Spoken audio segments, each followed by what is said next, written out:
Humanda ka, matanda ka! Leorio, Ah, gusto mo bang masayang ating mga pinaghirapan? ano? Nakapasa na tayo sa kanyang pagsusulit, Leorio. Tama ka, bata. Dahil ang tamang daan ay ang pintuan niya yan. Yan ay diretsong lagusan. 2 oras bago mo marating ang dulo. Humayo kayo. May makikita kayong 2 tao sa bundok. Sila ay mga manlalayag.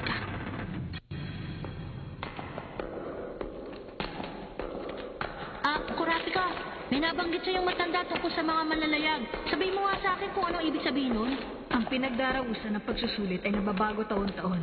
Mayroong mga taong nagtuturo sa mga karapat-dapat na aplikante kung nasan ito. Sila mga manlalayag.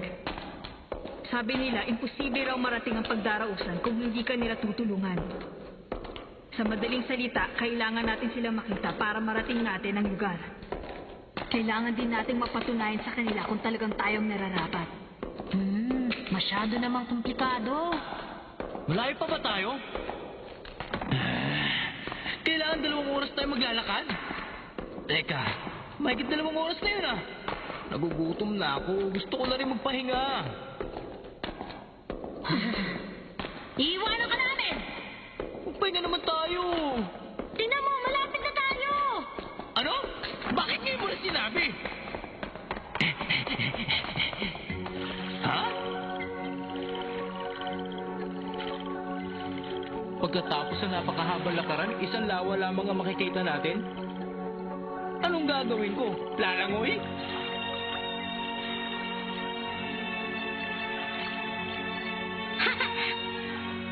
Tingnan nyo, may bangka!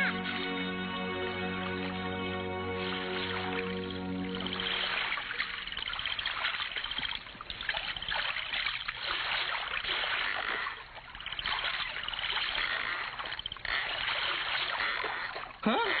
Tingnan niyo, may butas oh. Hindi malaking problema yan. Takpan mo hanggang makarating tayo. Ano? Huwag mo sabihin sa akin kasama pa rin to sa ating pagsusulit. Ha?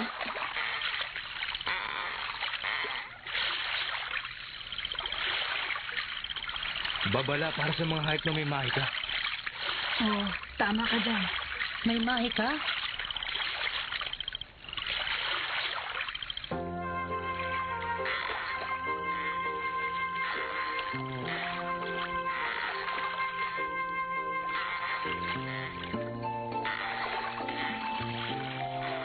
Teka, meron kasi ako iniisip eh.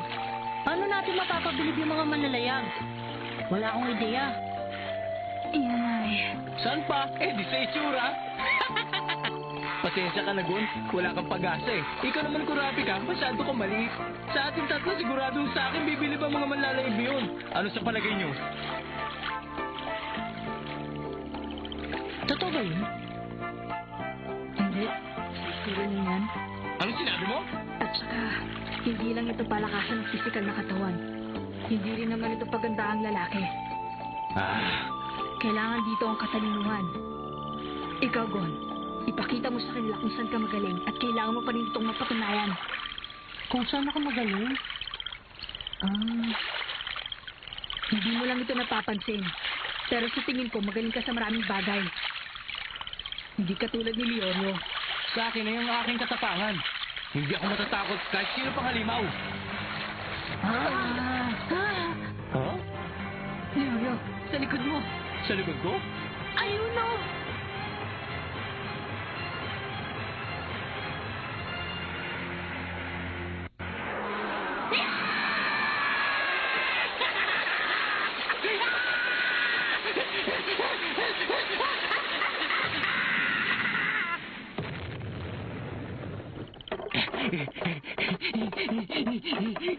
Leorio,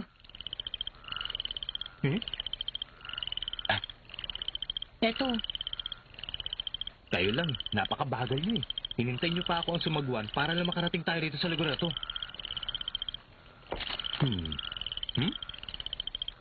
Ano yan? ano to? Nagiba? gawa yan ng tribo ng Sumi. Basahin mo.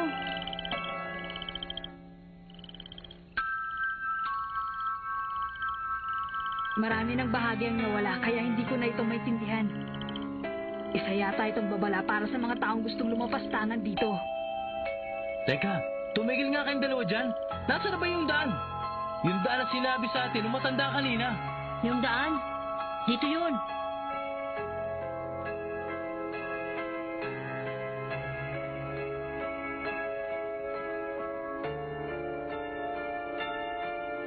Mukha naman yata nakakalito yung daan na yan eh. Hindi ba't sabi nung matanda ay diretso lamang yan? Ang isang diretsong daan ay hindi ibig sabihin na makikita ng patutunguhan. Hindi ba, Gon? Oo. Oo na. Salamat na sa paliwanag.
Sigurado ba kayo makakarating tayo sa lugar na yun sa ginagawa nating to?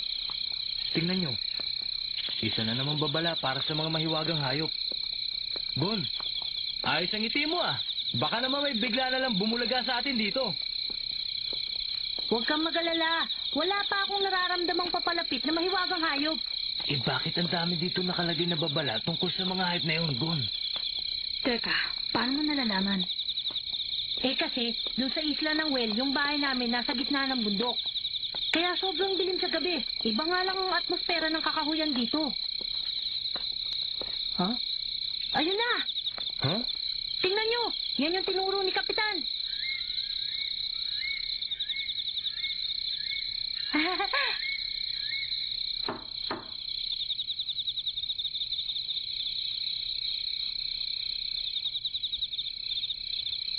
Nakapagtatakang wala sila.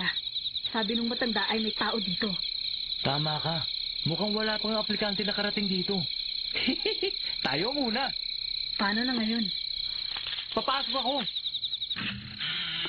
Huh? Ah? Ha?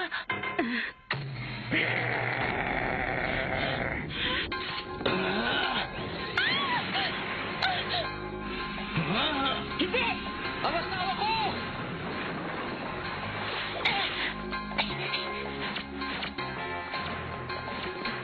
Yoyo, tignan mo siya! Oo, akong bahala dito.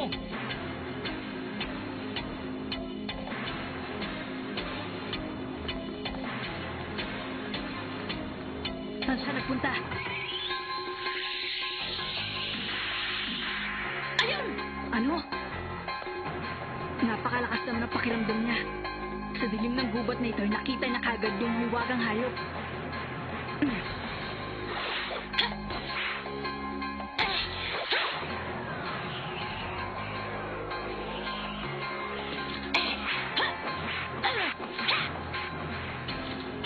Napakagaling niya. Ibaba mo babae yan! Agawin mo muna sa akin. Ibang klase, nagsasalita siya! Ang tawag sa mga ganyan ay mga hayop na may kakaibang mahika. Yan si Kiriko. May kakayahan siya magpalit ng anyo. Kaya rin niyang magbalat kayo bilang tao. Huwag mo siyang makamalitin. Kung nakakapagsalita siya, magiging matalino. Ha? Ha? Tumigil ka, Kiriko! Yeah!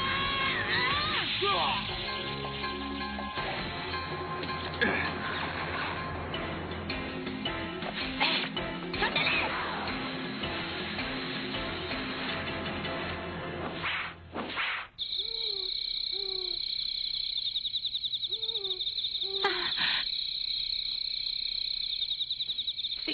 Sino ka? Wala kang dapat ipag-alala. Meron bang masakit sa'yo? Asawa ko! Ano kang mag-alala.